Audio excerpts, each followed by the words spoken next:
Hello everybody, my name is Bret Williams, and today I will be starting off the very first episode of my new series on high school film nerds, Mcu Madness. That is right. Mcu Madness is going to be a series where I review every single Marvel movie, starting with Iron Man all the way down to Infinity War. And today we are going to start with the one movie that started it all, that started the Marvel Cinematic Universe that we know and love today. Yes, that's right. Today I will be reviewing Iron Man. Let's talk about it. So when Stan Lee wrote the character of Iron Man, he was actually trying to make the worst superhero he could ever make. And he ended up making one of the most badass superhero characters of all time. And in this movie it really shows. When he's in the suit and he's just like doing all the Iron Man shit, it's the coolest thing ever. And what I love so much about Tony Stark's character, and we'll see this as the movies go on, and his Avengers movies, and even his own like sequels and stuff like that.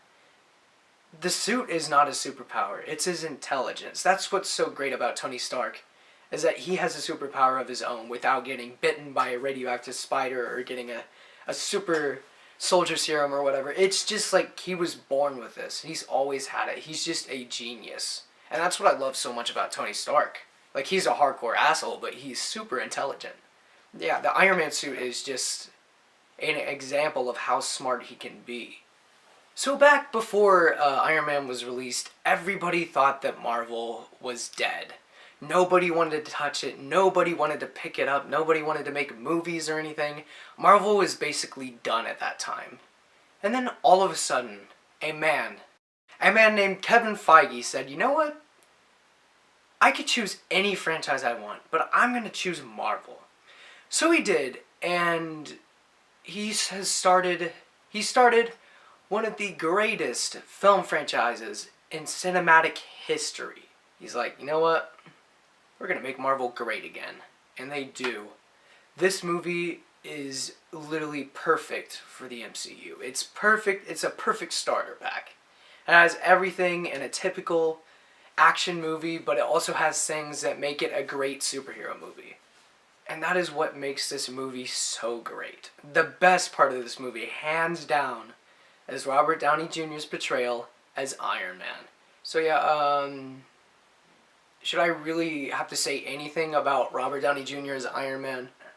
Robert Downey Jr. was born to play Iron Man. Nobody else could play the role like he can. He gets everything right. He gets the character right, he gets his emotions right, he gets the asshole playboy Tony Stark right, he gets the superhero duality and everything perfectly, and it's just one of the best superhero roles I've ever seen. Ever. And as we know later in the Marvel Cinematic Universe, Tony Stark is just one of those guys, the more he feels bad and the more he wants to fix things, the more he screws it up. That's just what's so great about Tony's character, is that whenever he tries to make something better, it all falls apart and it gets worse.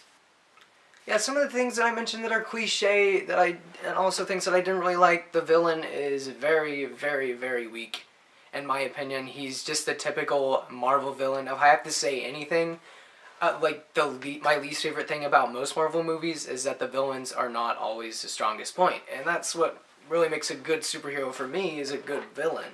The villain, Ironmonger, he's perfectly okay. I get it. Like, the villain is not the center of the story. Iron Man and Tony Stark is the center of the story. They're trying to build the cinematic universe with his character starting it all out. And I get that they don't have to make the villain like a very big, like, conflicted villain, but I feel like they could have still done that.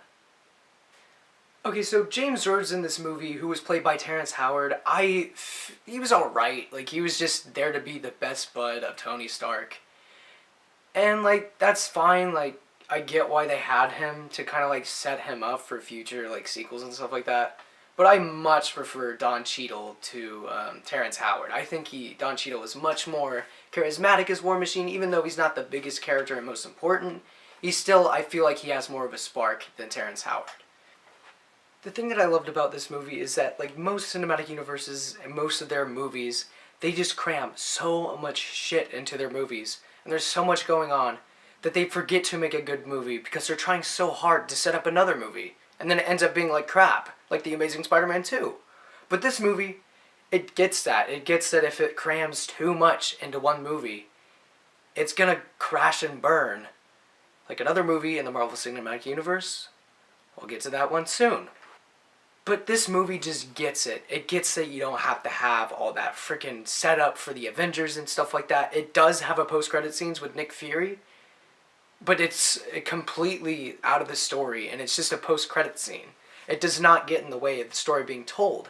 And that's the problem that I have with most superhero movies these days, is that they're trying so hard to cram all this stuff into one movie that they forget the story that they're trying to tell. And it just makes it crash and burn, like I said earlier. But this movie, like I said, gets it.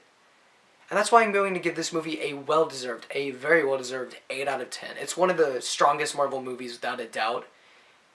It has great action, it has good characters, it has really good acting. Great performance by Robert Downey Jr., of course, he's perfect as Iron Man. And really, that's all I have to say about this. It's a great Marvel movie. You should really check it out if you haven't seen it, and it's a great way to start it out before Infinity War. So yeah, that's all I have to say. So what did you think about the first Iron Man? Did you like it? Did you hate it? Comment and let me know. And do not forget to subscribe to High School Film Nerds. Peace out.